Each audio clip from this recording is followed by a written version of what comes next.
In the southern island of Mindanao, in the bustling city of Davao City, a boy was born on March 28, 1945.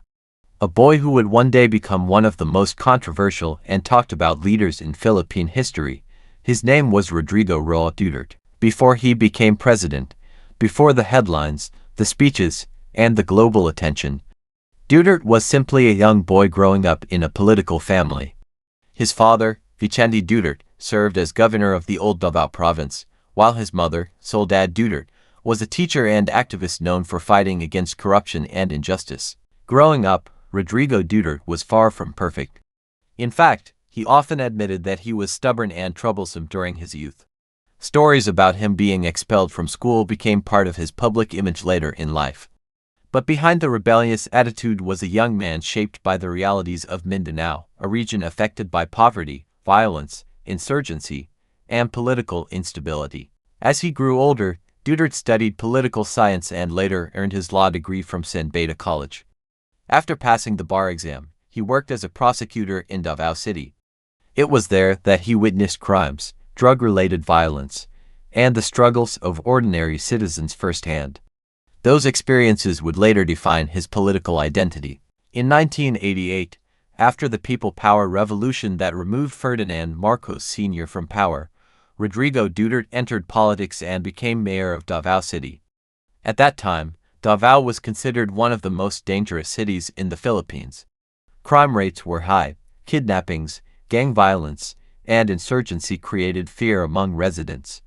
Many people were afraid to walk outside at night. But Duterte promised change. With his tough-talking personality and iron-fisted approach to crime, he launched aggressive peace and order campaigns.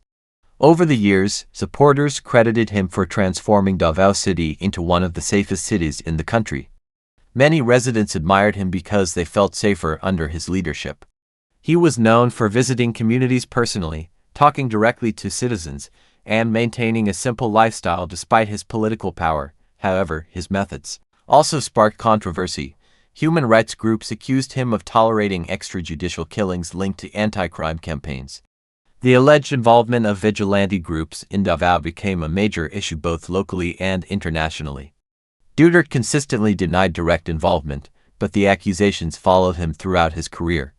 Despite criticism, his popularity continued to rise. For more than 2 decades, Rodrigo Duterte dominated Davao politics, serving as mayor, vice mayor, and congressman at different times. His image as the Punisher attracted supporters who wanted strict leadership and fast action against crime and corruption.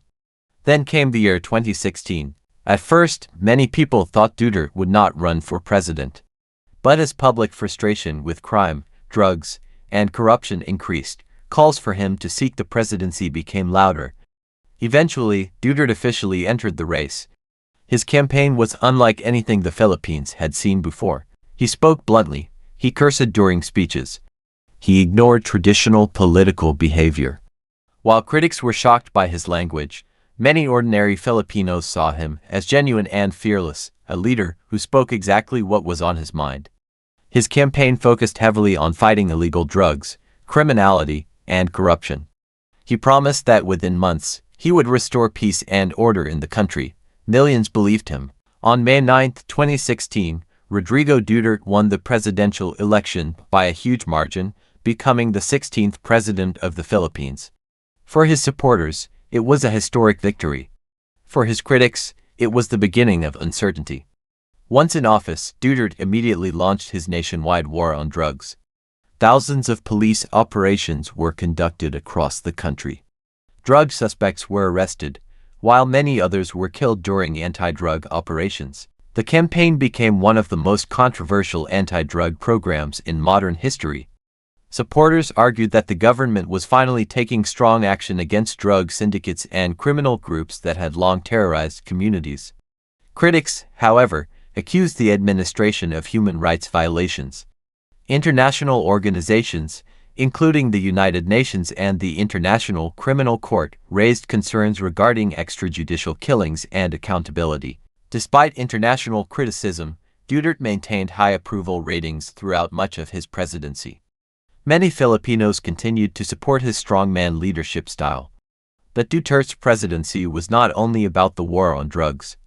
His administration also launched the Build Infrastructure program, an ambitious effort aimed at improving roads, bridges, airports, railways, and public transportation across the country. The government invested heavily in infrastructure to stimulate economic growth and create jobs.